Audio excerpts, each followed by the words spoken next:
Gandang araw, ako po si RP na Jim Dipo. So ayun na nga, pumutok na nga yung issue about sa whey protein, especially sa mga local companies na nagpo-produce no, or nagbebenta ng whey protein.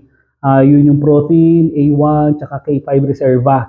So yung protein, naglabas na ng statement. Yun nga lang, yung statement nila, parang play safe eh. So parang may mga kondisyones sila na dapat masunod. So ang daming mga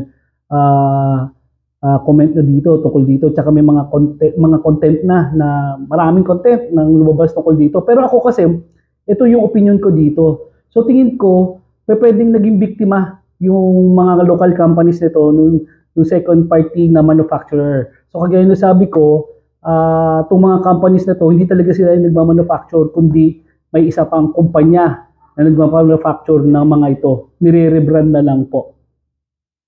So, yung pagre-rebrand kasi, ito yun. Kasi maski ako na-tempt ako dyan na gumawa na sarili kong pangalan na whey protein, tapos may ibang magmamanufacture. So, ito malaki yung yung consequence, hindi lang to sa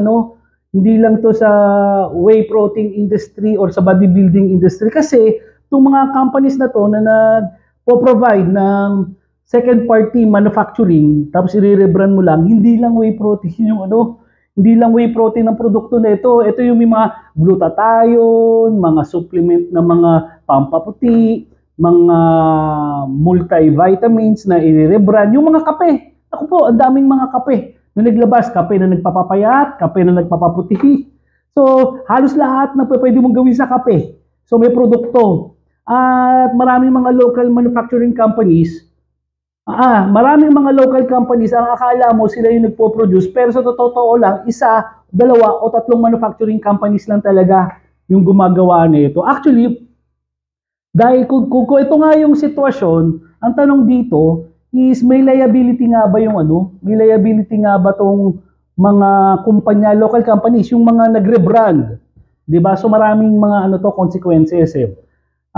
Kung ako ang tatanungin nyo, although hindi sila ang gumawa mismo ng mga whey protein supplements na yan, may may liability yan eh. Kasi pangalan mo inilagay mo diyan, tinaya mo diyan eh.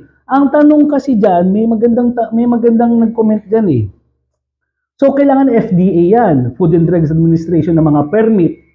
So hindi sa paninira at nagtatanong lang, bakit nakalusot? Hindi ba tinest yung mga whey protein na to doon sa laboratory ng FDA, yung local FDA natin? O masakit man aminin, pag minsan sa gobyerno, di mo masabi eh. Pag minsan nagagawa ng paraan eh. Ito bang mga supplements na to, nagawan ba ng paraan lang to para lang makapasok? Kasi napakadelikado eh. Kaya nga, gumawa ng batas para magtayo ng isang administrative body kagaya ng Food and Drugs, kasi pagkain yan eh, gamot yan eh. Isusubo mo yan eh, papasok sa katawan mo yan eh. 'Di ba? Kagaya niyan, kung mababa yung content ng protein do sa mga supplement niya, sa mga whey products na yan. Ang tanong diyan, ano yan? Tatlo lang ang macronutrients: fats, protein, carbohydrates. Duda ako kung fats yan. Alam natin na 3 grams lang yung protein yan. Malamang carbohydrates yan. Kung mataas ang carbohydrates, halos lahat, correct me if I'm wrong, halos lahat ng carbohydrates is nagiging sugar. So, ibig sabihin, kung kagaya niyan, parang nasa ilang percentage lang yung protein content nun, di ba? Tingnan natin kung ilan yung protein content nun. So, lumalabas dun sa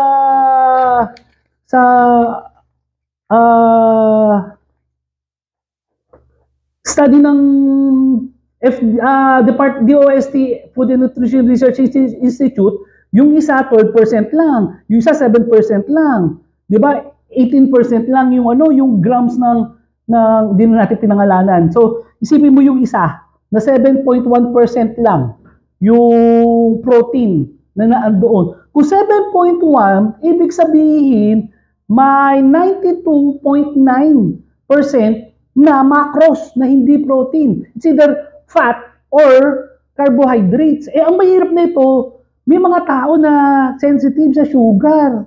'Di ba? Paano kung ito yung maka-ingest ngayon na instead na namamanage yung sugar nila, lalong lumala. Kasi siyempre, 'di ba? Ang sabi talaga ng mga doktor, magandang therapy, magandang exercise para sa health natin. Kaya ka nga nag-exercise eh. Kaya ka nga nag-whey protein para makapag-exercise. Tapos it turn out, mataas pa pala yung sugar content noon. So doon ngayon papasok yung liability. Actually, parang itong nangyari ito is mag-open talaga to ng Pandora's box. Ang daming mga legal consequences to. Either criminal or civil liability, meron to, sigurado ako.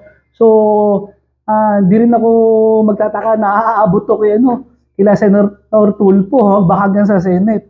Kasi kapakanan ng to eh, hindi to matter of kikita lang eh.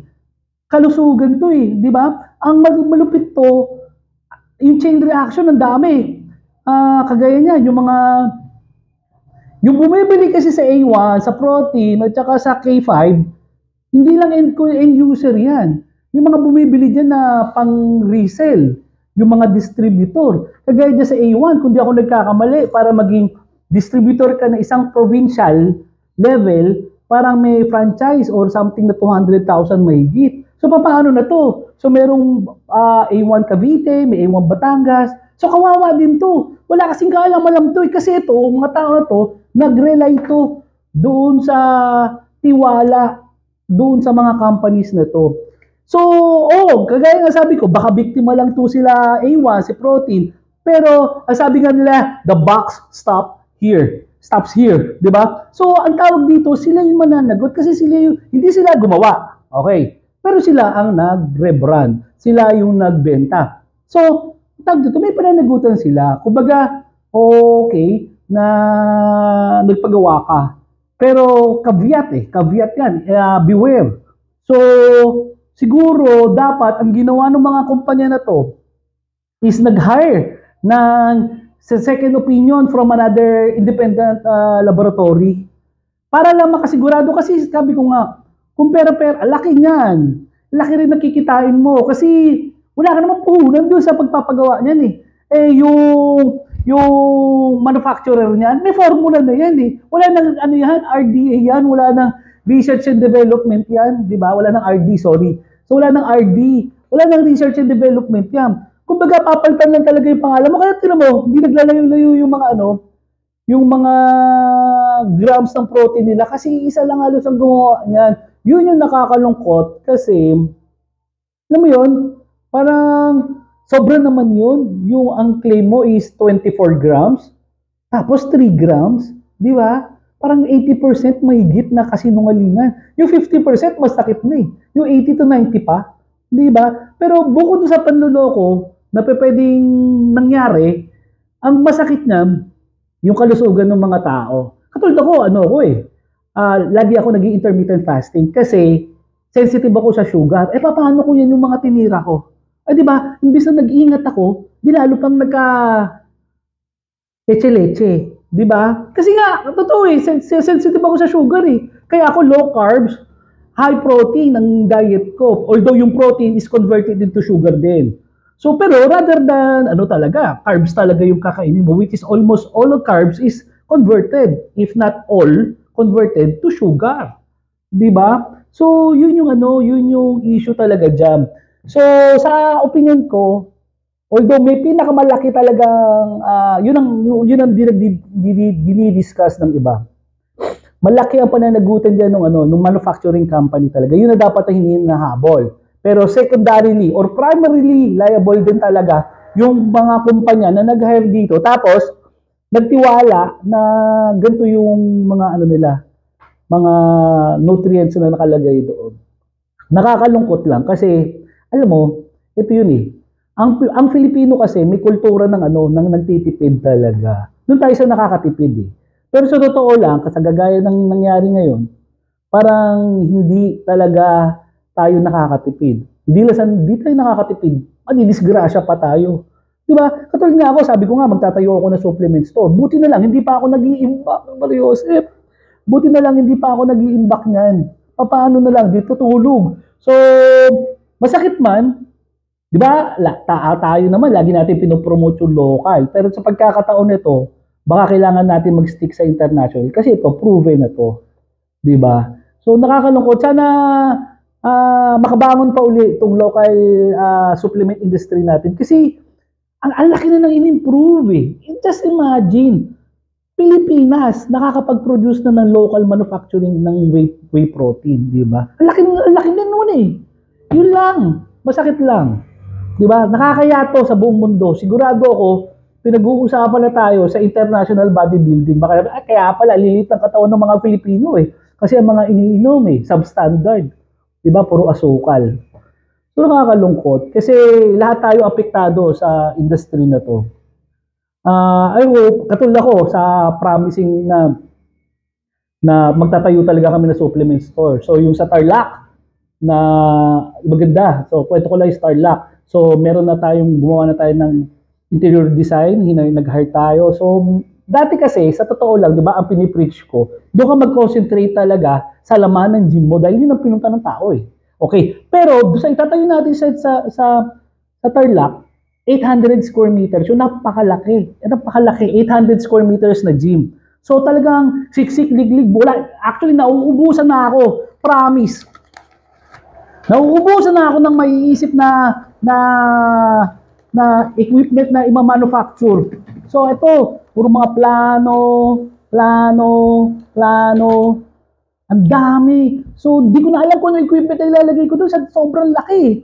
Kaya sa totoo lang, ngayon, doon papasok ko yung aesthetic. So maganda. So, meron kaming abangan yan. So, meron kaming parang cafe, may lounge doon. Tapos, may mga protein shake na legit ang whey content. Okay? So, may mga ganun.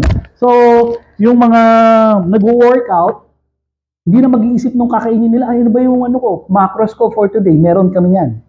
So lahat ng mga gym republic na itatayo, lahat ganyan. Kasi palibasa, warehouse, malaki. So meron tayong cafe, may lounge tayo doon, at marami pang iba. Kasi plano rin namin maglagay ng recovery room doon, parang spa. So tingnan natin, abangan nyo, Tarlac City Up. Okay, total, nasabi na natin yan ulit. Baka may mga nakakapanood nito na from Tarlac City. So, mag-hire kami ng mga professional na mga gym instructors. Mas preferred namin yung nandyan na sa Tarlac na may experience na. So, i-PM nyo kami kung interesado kayo. So, kailangan ko ng dalawang head coach. Isa sa umaga, isa sa gabi yun eh. So, dalawa. So, tapos mga junior coaches, plus may isang magmamanage. So, later on, ilagay natin yung mga qualifications. So, mabalik tayo dun sa supplement. So, I hope, makabangon tong industriya na to. Kasi, nakakalungkot. Kasi, kahit pa paano, parang related yung business natin sa supplements eh. Puro tayo sa health eh. So, ayaw natin na may isang segment ng industry na pumapangit ang itsura. Alam ko yan, makakabangon yan. I hope, lalo na yung dalawa, si Protein at saka si K5. Kasi, si A1 at saka si K5. Kung di ako nagkakamali, correct me if I'm wrong, si Protein kasi, si Get Wasted ang may-ari niyan. Yun ang pagkakaalam ko. So, may iba pang negosyo, si Protein. So, meron siyang Get Wasted. Paano yung dalawa? Si A1 at saka si K5. Hindi ko alam kung supplement store din dati yan. So anyway, regardless, kung may iba pa silang businesses, I hope makabangon sila. And I hope mai-correct itong mga ganitong klaseng mga pagkakamali sa industry natin. So ako po si RP ng GMD po. Maraming salamat po.